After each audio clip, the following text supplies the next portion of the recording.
falënderimet i takojnë Allahut, atë e falenderojmë. I kërkojmë ndihmë Allahut të na ruajë nga e keqja e vetvetes sonë dhe punëve tona. Atë që Allahu zon në rrugën e drejtë, nuk ka kush e humb. E atë që Allahu e lë në humbje, nuk ka kush ta udhëzoj tjetër veç Tij. Dëshmojmë se s'ka të adhuruar tjetër me të drejtë veç Allahut, i cili është i vetëm dhe i pashok, dhe dëshmojmë se Muhamedi, paqja dhe bekimet e Allahut qofshin mbi të, është robi i Allahut dhe i dërguari i Tij. Allahu thot në librin e Tij: o ju që keni besuar, kini frikë Allahun me një frikë të vërtetë e mos vdisni vetëm si musliman e me te.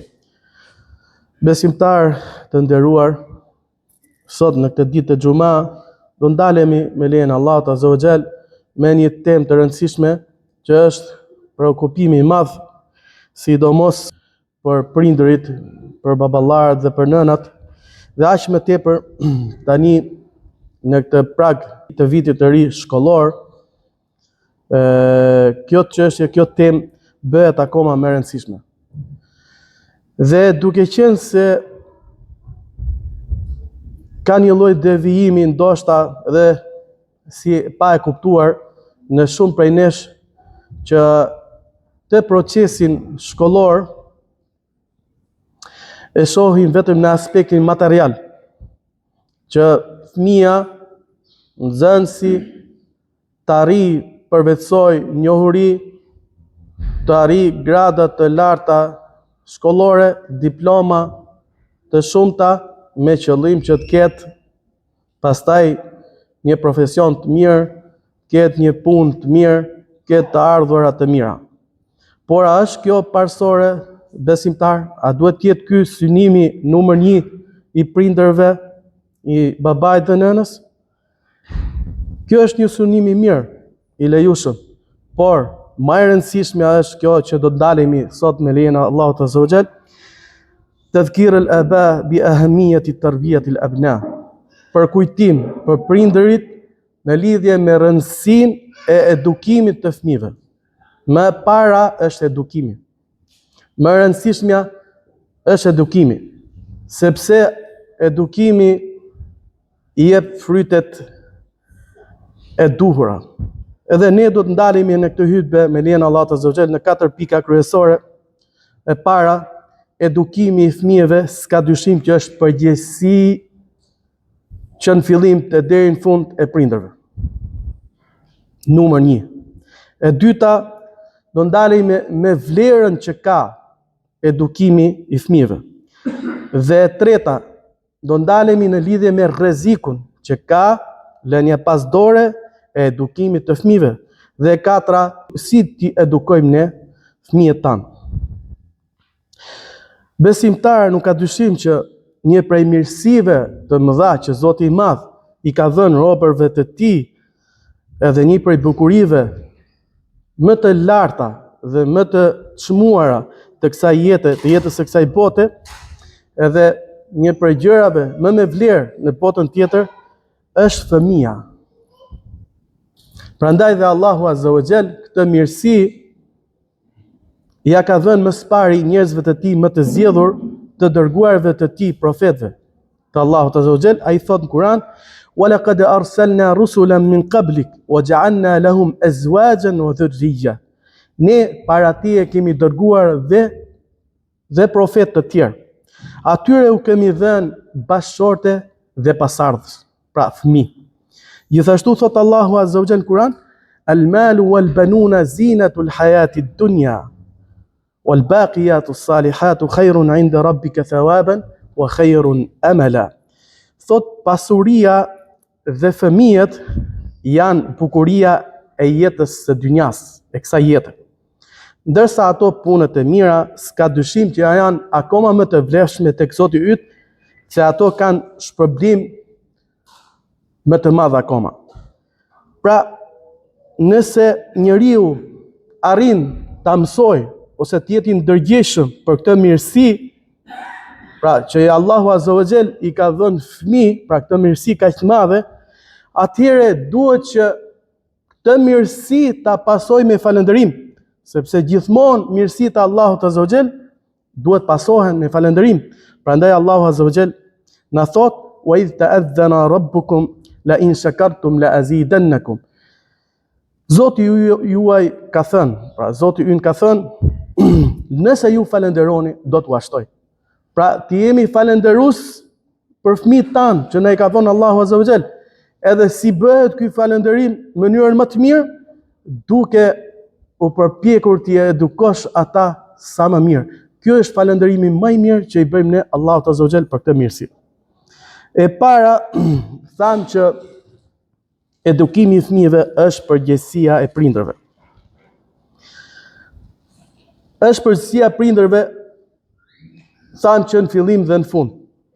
Nuk ka dyshim se sot tek edukimi i fëmijëve ndikojnë shumë. Ndikon ambienti, ndikon shoqëria, ndikojnë mediat, ndikojnë shkolla, shumë e shumë. Ama mbetet, ka qenë dhe do të jetë edukatori kryesor për fëmin prindi. Se pra, jo më kot edhe profeti jon Muhammed alayhi salatu wasalam ka thënë: kullu mauludin yuladu ala al-fitra. Çdo i porsalindur lind në natyrë të pastër. Fëmia është i pastër. Allahu Azza wa Jalla ka krijuar atë të pastër. Pra që do të thotë, nëse ai do të lihet i tillë, të rritet i tillë, nëse ai do të lihet në një ambient të pastër, të pandotur domethënë me bestytni të kota, të pandotur me morale të ulta, të pandotur domethënë me diçka negative, s'ka dyshim që ky do të rritet rob Zoti themina perfekt. Por çfarë thot pastaj profeti Muhammed? Po janë prindrit e tij, ata të cilët ose ju auhidanihi au yunassiranihi au yumajjisanihi. Janë prindrit e tij ato që domon e bëjnë pastaj ose të krishterë, ose jehudi, ose e bëjnë me gjus adhurues të zjarrit. Pra, ndikojnë prindrit numër 1 tek fëmia. Ashtu si do të jetë prindi, ashtu do të bëhet edhe fëmia. Pra kjo përgjithësi, edukimi i fëmijëve në supet e prindrit, s'ka dyshim që është e rëndë dhe është e madhe. Është e rëndë sepse Allahu Azza wa Jalla thot: ja ayyuhalladhina amanu qu anfusakum wa ahlikum naran waquduha an-nas wal hijara alayha malaikatun ghiladun shidad la ya'suna Allaha ma amarahum wa yaf'aluna ma yu'marun. Thot Allahu duke ju drejtuar besimtarve: o ju që keni besuar, ruajini vetet tuaja. Pra ruajini vetet tuaja. Edhe familjet tuaja. Pra familjet, kur thot veten tuaja, domethënë edhe familja do thot bashortën dhe fëmijët. Nga zjarri i xhehenemit, Allahu na ruaj. Lënda dikse të cilët janë njerëzit dhe gurët. Mbi ta që e mbikëqyrin ka me lajke të ashpër, të fortë, të rrep. Ata nuk e kundërshtojnë Allahun Azza wa Jall për atë që urdhëron dhe ato veprojnë vetëm atë që urdhëron Zoti. Pra t'i ruajmë, pra në trajtohet Allahu Azza wa Jall tu në mënyrë të prerë, të qartë, që nuk ka vend për huti. Ruaj veten tënde dhe familjen. Pra detyrë e madhe, barë e rëndë. Prandaj dhe Allahu Azza wa Jall në një ajet tjetër thot: "Kul innal khasirina alladhina khasiru anfusahum wa ahlihim yawm al-qiyamah. Ala dhalika huwa al-khusran al-mubin." Thuaj, me të vërtetë të dështuarit e mëdhenj, të humburit, ata që kanë humbur rënd dhe keq fare në humbjen më të madhe, kush janë? Ata të cilët humbën vetet e tyre dhe familjet e tyre në ditën e gjykimit. Dijeni se kjo është humbja më e rëndë.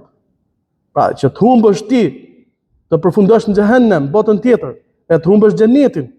Po kështu të bësh shkak që të humb familja jote, fëmijët e tu, pasardhësit e tu, s'ka dyshim që kjo është humbje e rëndë. Edhe nisur nga kjo vëllezër, është barë e madhe edukimi i fëmijëve, sepse përfundimi pra është në ahiret, ose në xhenet, Allahu na bëf për banorëve të xhenetit, ose në xhehenem, Allahu na ruaj. S'ka dyshim që haku i prindërve në Islam është i madh. Pra që fëmia të jetë bamirës, i sjellshëm, bëj shumë për prindërin e tij, kjo është në Islam më së e qartë. Por nga ana tjetër, duhet të dinë edhe prindrit se ato kanë haqe, kanë detyrime edhe ndaj fëmijëve të tyre. Prandaj thot profeti jon Muhammed sallallahu alaihi wasallam: "Wa inna li waladika alayka haqq." Dije se ti ke detyrim ndaj fëmisë tënd. Ke detyrim ndaj fëmijës tënd. Dhe s'ka dyshim që edukata e mirë, dhënia e edukatës së mirë fëmijës është edhe një prej amaneteve më të mëdha që është në qafat apo në supet e dy prindërve, që duhet kujdesen shumë për të. Allahu Azza wa Jall thot: "Ya ayyuhalladhina amanu, la takhunu Allaha war Rasul, wa takhunu amanatikum wa antum ta'lamun, wa'lamu annama amwalukum wa auladukum fitna, wa anna Allaha 'indahu ajrun 'azim." O ju që keni besuar, mos e tradhtoni Allahun dhe të dërguarin, dhe mos tradhtoni amanetet tuaja, duke qenë se e dijeni se me të vërtet pasuritë tuaja edhe fëmijët tuaj janë sprovë dhe Allahu ka shpërblim të madh. Pra është një amanet i madh fëmia tek Allahu Azza wa Jall, që kur nuk duhet ta tradhtoj besimtari dhe aq më tepër prindi, nëna dhe babai. Madje ky lloj amaneti fillon shumë herët. Ky detyrim fillon para se fëmia të lindë. Fillon që kur bashkëshortët zgjedhin njëri tjetrin, kur burri zgjedh bashkëshorten e tij. Edhe kjo është një çështje që shumë prej prindërve dhe shumë prej njerëzve e neglizhojnë edhe mbasa nuk tregohen të kujdesshëm. Sepse të zgjedhësh për fëmijët e tu një nënë të mirë, kjo është hapi numër 1, e cila është si ajo toka e mirë, pjellore që bimen e nxjerr një bim të bukur të fryqshme. Po kështu edhe kundërta, si për gratë edhe për burrat. Gjithashtu, prandaj dhe profeti jon Muhammed na porosit kur thot: "Tunkahul mar'atu li arba' li maliha wa li hasabiha wa jamaliha wa li diniha fadfar bi dhati ad-din taribat yadak." Një grua merret ose një person martohet me një grua, po kjo nuk do të thotë që nuk është e tillë dhe për burrat, për pasurinë e saj, për parefisin e saj, për bukurinë e saj dhe për fenë e saj. Pra 4 gjëra kryesore shihet. Shihet pasuria, shihet parefisi, pra vjen nga një fis i nderuar apo jo, është e bukur apo ka fe. Këto 4 gjëra nuk do të thotë që të 4 nëse gjenden aq më mirë, është perfekte. Ama nëse nuk gjenden të 4, atëherë thot profeti Muhammed, kujt duhet t'i japi më shumë rëndësi? Ti kujdesu thot të marrësh atë që është fetare. Sepse kështu do t'jesh rehat. Pra, një që është fetare, që ka moral, që din, pastaj t'i edukojë dhe fëmijët e tu sipas moralit të lartë, kjo është e rëndësishme dhe kjo është ajo që duhet. Edukimi i fëmijëve është një detyrë dhe përgjegjësi e përbashkët mes të dy prindërve. Në 2 sahihet të Imam Buhariut dhe Imam Muslim nga Abdullah ibn Omar, përcillet se profeti jon Muhammed sallallahu alaihi wasallam ka thënë: "Kullukum ra'in wa kullukum mas'ulun an ra'iyatihi." Që të gjithë ju jeni barin, pra jeni kujdestar. Dhe që të gjithë ju jeni përgjegjës për tufën tuaj, pra për atë që ju kujdeseni. Wal amiru ra'in wal rajulu ra'in ala ahli bejtihi wal mar'atu ra'iyatan ala bejti zawjiha wa waladihi fa kullukum ra'in wa kullukum mas'ulun an ra'iyatihi. Thot, udhëheqësi është bari, pra kujdeset për popullin, për tërë popullin, do t'japi përgjegjësi për këtë. Edhe personi, burri, është kujdestar, pra është bari për familjen e tij, edhe ai do t'japi përgjegjësi për këtë. Edhe gruaja është baresh, pra është kujdestare për shtëpinë e burrit të saj dhe për fëmijët e saj, edhe do të jetë përgjegjëse për këtë. Prandaj thot në fund fare profeti Muhammed, që të gjithë ju jeni barin, edhe që të gjithë ju do të pyeteni për atë që i keni nën kujdestari. Pra kjo është një nivel i lartë dhe i rënd i përgjegjësisë për secilin prej nesh. Por është e njohur që njerëzit zakonisht kanë përgjegjësi të lartë sa i përket për kujdesit për fëmijët e tyre. kujdesen që mos ketë të ftohtë, mos ketë të nxehtë, kujdeset mos i mungoj diçka, t'ia plotësoj të gjitha. Kjo është çështje e rëndësishme, por ai duhet kujdeset më shumë për moralin e fëmijëve të tij. Atë që është e dobishme në moralin e tij dhe atë që është e dëmshme. Pika e dytë, vlera që ka edukimi i fëmijëve në Islam. Vlera e edukimit ka rëndësi të madhe në këtë jetë dhe në jetën tjetër. Pra imagjinoni një fëmijë e edukuar në këtë dynja. Prindi kënaqet me të, krenohet me të. Ai është e nderon prindin e tij, i bindet atij, e respekton. Ai i gjendet pranë, i gjendet krah. Ku ka më mirë se kaq? Ku ka më prind më i kënaqur se kaq? Nga ana tjetër, çdo gjë që bën të mirë fëmia yt, pra i edukuar, s'ka dyshim që kjo do të jetë në peshorën e veprave të tua të mira në ditën e gjykimit. Sepse vetë fëmia është një punë e prindërit. Thot Allahu Azza wa Jall, wa an laysa lil insani illa ma sa'a wa anna sa'yahu sawfa yura thumma yujzahu al jazaa al awfa. Njeriu nuk do t'i takojë vetëm ajo që ai është përpjekur të bërë, pra ato që ka bërë. Edhe përpjekja e tij do të shihet, pra është e regjistruar tek Allahu dhe e parë, e njohur nga Zoti ynë. Pastaj për të do të shpërblehet me shpërblimin më të plotë. Dhe s'ka dyshim që një nga punët më të rëndësishme, nga veprat më të rëndësishme, një nga ato domethënë frytet më të rëndësishme të njeriu, kush është? Fëmia e tij. Kështu që kjo fëmijë, çdo gjë që bën ai nga punët e mira, i kthehet vlera vet prindrit. Çdo sejdë që bën, çdo ajet Kurani që lexon, çdo tesbih, çdo vepër të mirë, çdo gjë për të do të ketë pjesë prindi me lejen e Allahut Azza wa Jall dhe do ta gjejë atë në ditën e gjykimit. S'ka dyshim dhe një prej fryteve apo prej vlerave të mëdha që përfiton prindri me edukimin e fëmijës së tij është kur një fëmijë i mirë lutet për prindërit e tij pas vdekjes së tyre. Profeti Muhammed sallallahu alaihi wasallam thot: "Idha mata al-insanu inqata 'amaluhu illa min thalath." Kur vdes njeriu, i ndërpritet vepra, pra nuk punon dot me punë të mira, përveç se me 3 gjërave nuk ndërpriten. Një sadaka, lëmosh rrjedhse, pra që e ka vlerën, që vlen akoma dhe pas vdekjes, ajo jep akoma fryte pas vdekjes njeriu, apo dije dobishme që ka lënë, libra të dobishëm që njerëzit përfitojnë prej tij, apo një fëmijë i mirë që lutet për prindin e tij pas vdekjes. Në ditën e gjykimit, siç transmetohet nga profeti Muhammed sallallahu alaihi wasallam, Allahu do t'i ngrej robit besimtar grada në xhenet, pra do të ngrehen grada të larta në xhenet. Edhe robi do të thotë: "O Zoti im, nga vjen kjo? Pra unë nuk kam punu të vepra që të përfitoj akoma më shumë ngritje gradash në xhenet." Ai do të thotë: "Këtë e përfitove prej kërkimit të faljes nga fëmia yt." Pra fëmia i mirë, i dobishëm, i cili kërkon falje për prindin e tij.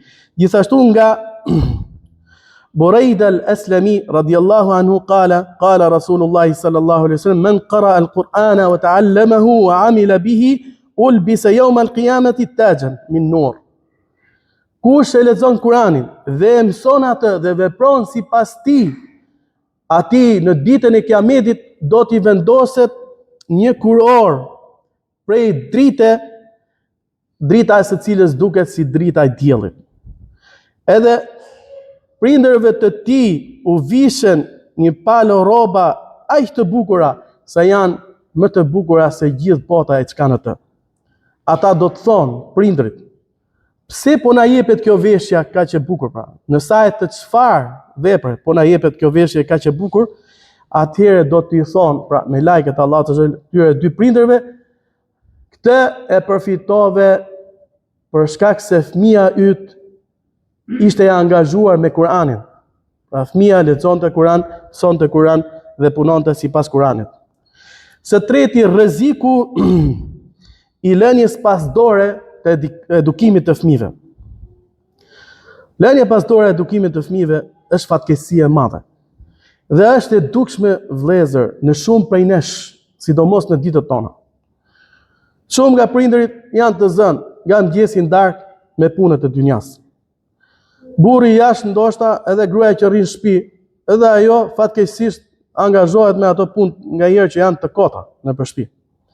Kështu që shumë prej prindërve ankohen se nuk ju del kohë merren me fëmijët e tyre. Madje mund të themi që ka kaluar puna deri aty sa që e ka shumë të lodhshme, shumë vështirë edhe madje të bezdishme që të angazhohet me fëmijën e tyre. I jep një telefon, shko shih televizor, ike dil loz me shokut, shko atje domthon me kuptimin shko na lë rehat. Kjo nuk është normale, kjo nuk është gjë e mirë. Zot na ruaj, kjo është e rrezikshme. Edhe kjo është domethënë që ti të neglizhosh, të lesh pas dore edukimin e fëmijës tënd. Atë që ke me të dashurin, ti t'ja lesh hiçit, ti t'ja lesh të kotës. Ti t'ja lesh të dëmshmes. Kjo është e papranueshme. Prandaj domethënë rreziku është i madh, është rrezik i madh në këtë dynja. Imagjino domethënë prindër të cilët neglizhohet edukimi i tyre, ata më s'du t'ja dinë për prindrit e tyre. Fëmijët. Nuk i përmbushin detyrimet që kanë ndaj prindërve, nuk i respektojnë, nuk i dëgjojnë, nuk i bindën. Madje nuk dëshirojnë të rinë as me ta. Sa fatkeqësi e madhe është kjo. Çfarë krimi i madh është kjo? Edhe do të thotë njeriu që jo, po kush e bëri? Ti ishte shkaktari kryesor. Pra, fëmijët që lihen pa edukim, ata nuk kanë më turp pastaj, ata nuk i japin rëndësi moraleve të larta, ata nuk i japin rëndësi vlerave, ata kanë synim vetëm përmbushin ato epshet e tyre, të ndjekin epshet e tyre, të përmbushin ata dëshirat e tyre të kota dhe janë të pa edukuar, sepse ata nuk e kanë mësuar disiplinën islame përmes asaj që është haram apo është halal. Sepse duhet që ne fëmijët e tanë dhe vetët e tona dhe fëmijët e tanë t'i mësojmë me disiplinën islame. Pastaj në botën tjetër, pra nuk mbaron që prindi domethënë humbet këtu respektin e fëmijës, prindi nuk përfiton prej fëmijës tij, përkundër si dëmtohet, po e keqja më e madhe është se ai dëmtohet edhe në botën tjetër në ahiret. Ai do të ndalet në botën tjetër. Ai do të përgjigjet, do të jap përgjegjësi, ai do të llogaritet, do të privohet madje. Në dy sahihet nga Ma'qal ibn Yasar transmetohet se ka thënë, kam dëgjuar të dërguarin e Allahut Muhammedin alayhi salatu wasallam të thotë: "Ma min 'abdin yastar'ihi Allahu ra'iyya yamutu yawma yamut wa huwa ghashin li ra'iyatihi illa harrama Allahu alayhi al-janna." Çdo rob të cilit Allahu i ka lënë në përgjegjësi diçka, pra përgjegjësia më e madhe tham janë fëmijët. Pastaj e ditën që vdes, nuk ka qenë korrekt me këtë përgjegjësi. Pra se ka rujt, nuk është kujdes për edukimin e tij, le ta di që Allahu Azza wa Jall e privon atë nga xheneti. Shumë e rëndë, vëllezër besimtar. Që ti ke neglizhuar fëmin tënd, nuk e ke eduku me atë që kërkon Allahu Azza wa Jall, privohesh në ditën e gjykimit. Madje në transmetim tjetër thot nuk e ndjen aromen e xhenetit. Gjithashtu thot profeti jon Muhammed sallallahu alaihi wasallam: "Kafa bil mar'i ithman an yudayya man ya'ul." I mjafton robit si gjuna, pra si gjuna i rënd. Se thot dikush, po unë s'kam bëj gjuna, po s'kam çaj bëj unë. S'kam çati bëj. Pra mjafton gjuna që ti e ke lënë pas dore atë të cilën e ke në përgjithësi. Pra që duhet ta mbash. Po jo thjesht ta mbash me ushqim, me rroba të mira, ti blesh edhe ato që kanë makina, çfarë kërkon ai ti përgjigjesh, që këto në përgjithësi nuk mungojnë. Por mos ta humbasësh atë. Ti mësosh atij moralin, ti mësosh atij fen, ti mësosh atij atë me të cilën ai shpëton në këtë botë edhe në botën tjetër. Alhamdulillahi rabbil alamin wal aqibatu lil muttaqin wala udwana illa ala adh-dhalimin wa ashhadu an la ilaha illa Allah wahdahu la sharika lah wa ashhadu anna Muhammeden abduhu wa rasuluhu. Pasi dëgjuan pak vëllezër besimtar në lidhje me rëndësinë që ka edukimi i fëmijëve, me vlerën që ka edukimi i fëmijëve dhe rrezikun që ka lënia pasdore e edukimit të tyre, do të ndalemi në këtë pjesë të dytë të hutbes, si ti edukojmë në fëmijët tanë. Shumë nga ne do mund vujmë të kjo, si ti edukoj, si ti ja bëj. Është e thjeshtë me lejen e Allahut Azza wa Jall për atë që Allahu ja lehtëson. S'ka dyshim që çdo prind dhe çdo edukator që do të merret me edukimin e fëmijëve do të marrë përsipër një punë të vështirë dhe të rëndë. Nuk është aq e lehtë, sidomos në ditët tona, pra edukimi kërkon durim nga ne, kërkon vendosmëri dhe kërkon vazhdimsi. Është si puna e asaj tregtisë ose biznesit të madh. Imagjino një person i cili ka një biznes që ka të ardhurat të shumta. Madje mund të themi me plot gojen biznesi më i madh. Puna më fitimprurse që ti ke o robi Allahut Azza wa Jall është ky biznes, që ti të merresh me edukimin e fëmijëve tu. Edhe kjo kërkon lodhje, kërkon mund. Madje më shumë se ai mundi në biznesin e dynjas që ka robi. S'ka dyshim që ne nuk e kemi në dorë edukimin e fëmijëve. Ajo është në dorë të Allahut Azza wa Jall. Por ne duhet bëjmë përpjekjet. Ne duhet bëjmë shkaqet.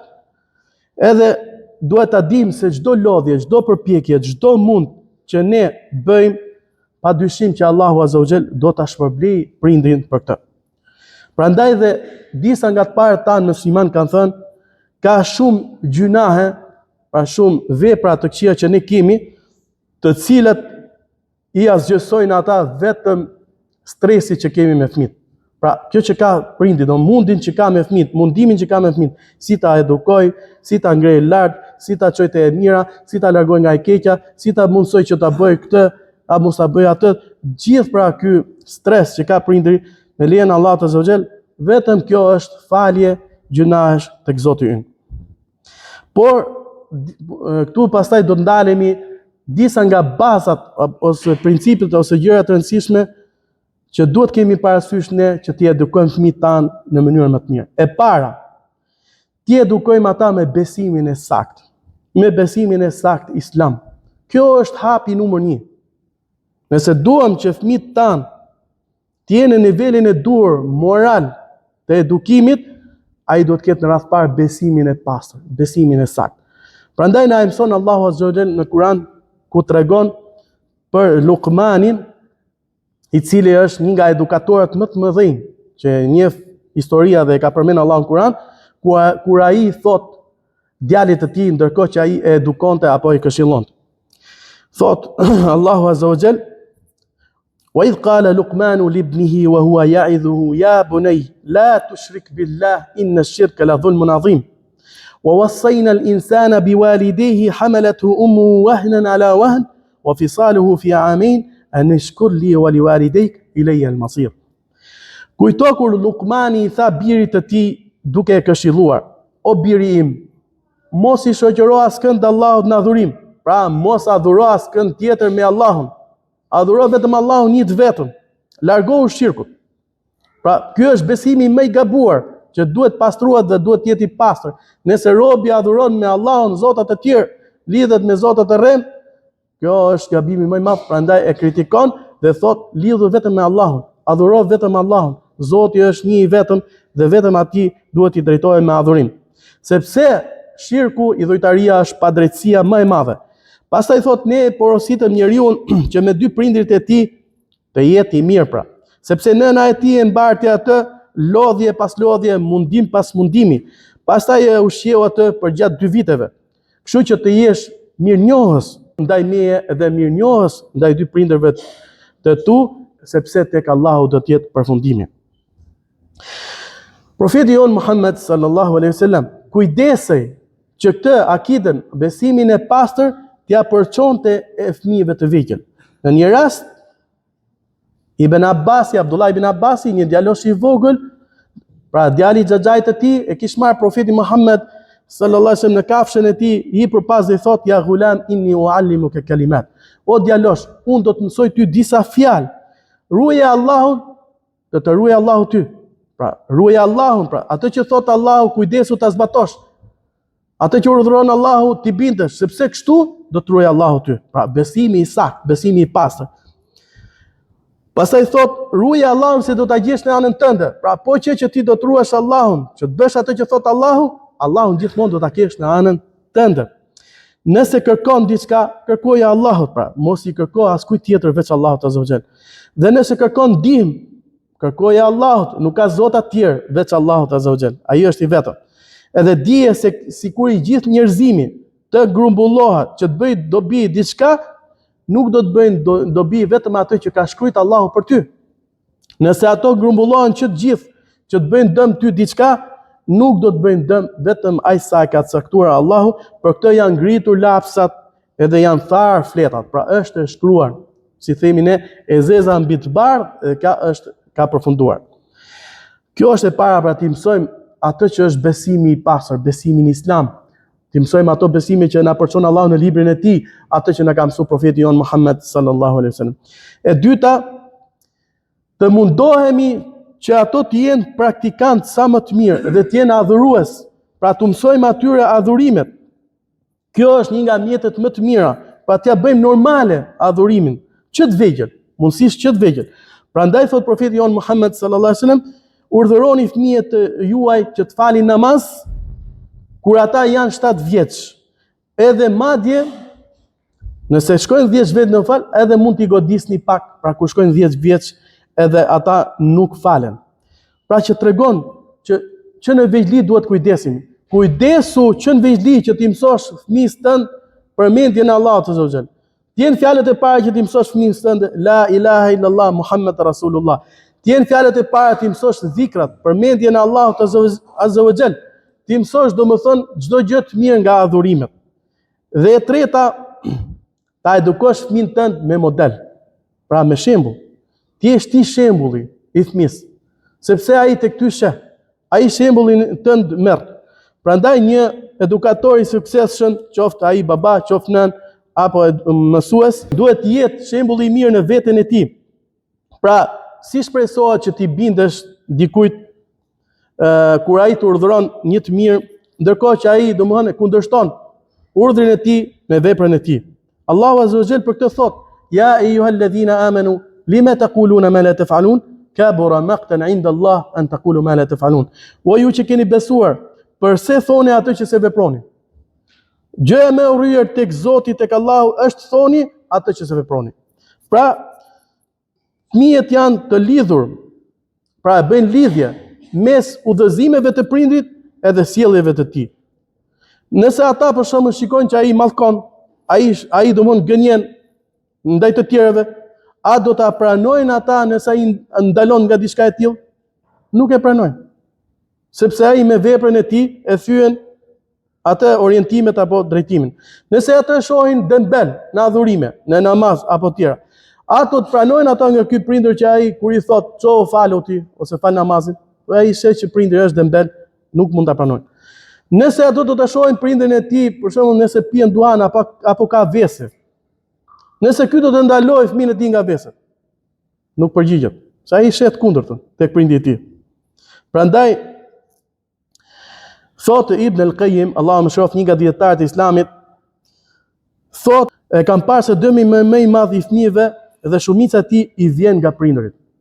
Pra në edukim, pra i vjen nga prindërit. Kjo është fjalë e rëndë për secilin prej nesh. Por është edhe fjalë që duhet të reflektojmë. Se prindëri gjithmonë mund thotë jo se kam unë fajin.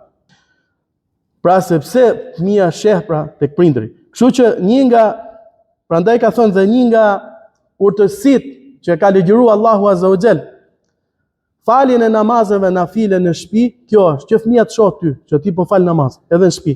Prandaj dhe profeti jon Muhammed alayhi salatu wasallam urdhëron që kur dikush për ju ta mbarojë namazin në xhami, atëherë le të lejë prej namazit të tij për të falë në shtëpinë e tij, mos i bëj shtëpinë e tij varrez, pra të falin atë namazin nafile. Pra që të shoh modelin fëmia, pra që të shoh që ti je aty ku duhet. S'ka dyshim se shtimi i veprave të mira nga prindërit, i veprave të shumta nga prindërit, kjo sjell hajër të madh, mirësi të madhe. edhe tek fëmijët. Prandaj thot Allahu, wa kana abuhuma salihan. Prindëri i tyre ishte njëri i mirë. Pra, siç është në surën Kehf, të cilët ato fëmijët, ato dy jetimat, të cilët gjetën thesarin, pse kjo mirësi i erdhi nga një nga shërgjyshët e tyre, i cili kishin qenë njëri i mirë. Prandaj thot një nga dietarët e Islamit, Allahu me një njeri të mirë ka për të ruajtur fëmijën e fëmijës së fëmijës. Madje edhe ato shtëpi që janë rreth rrotullt ti, për shkak pra njeriu i cili bën vepra të mira. Se katërti t'i shtojmë sa më shumë duat, lutjet. Pra nëse duam që fëmia jonë të edukohet si duhet, ti lutemi Allahut Azza wa Jall që ato ta bëjë të mirë, ta bëjë të edukuar, ta bëjë bamirës, ta bëjë besimtar të mirë. Edhe shembullin e këtyre duave e gjejmë shumë në Kur'an, kur profetët e Allahut Azza wa Jall lutën që Allahu t'i dhurojë fëmijë bamirës edhe vepër mirë. Madje po them tu që mos të zgjatemi shumë. Një nga dietarët e Islamit Ma'ruf al-Kerhi thotë se për djalin e tij ankohet, për djalin e tij Ali, edhe i lutet Allahut: "O Allah, unë u përpoqja shumë ta edukoj djalin tim Aliun, por nuk munda. Kështu që edukoje ti o Zot. Pra, ti ma rregullo."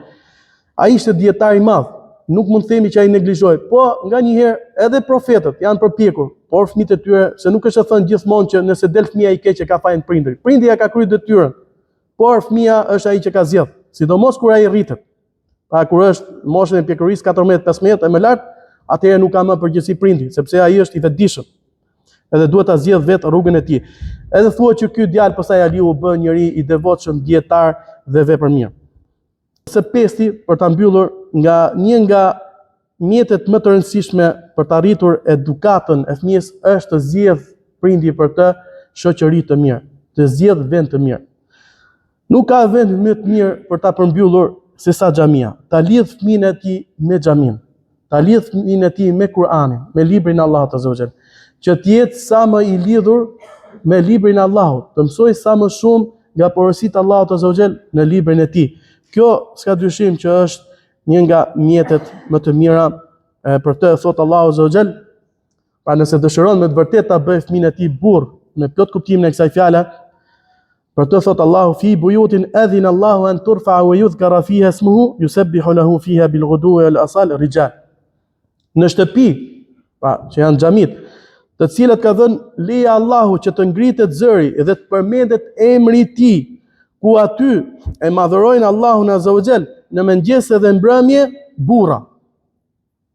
I quhen burra, të cilat nuk i pengon la tulhihim tijara, nuk i pengon ata tregtia, wala bayan, shitblerja nga dhikri i Allahut, nga përmendja e Allahut dhe nga kryerja e namazit, nga dhënia e zakatit, ja khafuna yawman tataqallabu fihi alqulub wal absar. Pse? Të janë burra të cilët kanë frikë atë ditë kur do të rrotullohen zemrat dhe shikimin. Pra, daljen para Allahut. Nëse e lidhim fëmin ton me xhamin, me namazin, me botën tjetër, me librin e Allahut Azza wa Jall, padyshim që do të dalë fëmijë edukuar. E lutim Allahun Azza wa Jall na mundsoj që këtë amanet ta kryejmë si duhet. I lutim Allahun Azza wa Jall na dhuroj fëmijë të hajrit, fëmijë të devotshëm, fëmijë të cilët ja shohim hajrin në këtë botë edhe në botën tjetër.